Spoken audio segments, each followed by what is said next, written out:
الركله الحاسمه.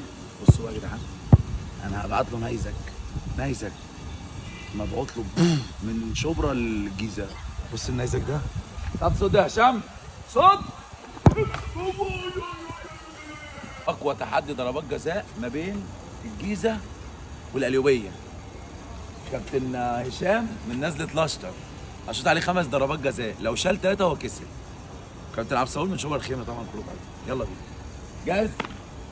ارجع يا كابتن على الخط اول واحده.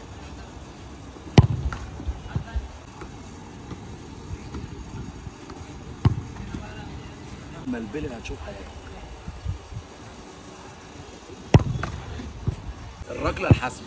بصوا يا جدعان، انا هبعت له نيزك مبعوت له من شبرا للجيزه. بص النيزك ده. طب صوت يا هشام، صوت.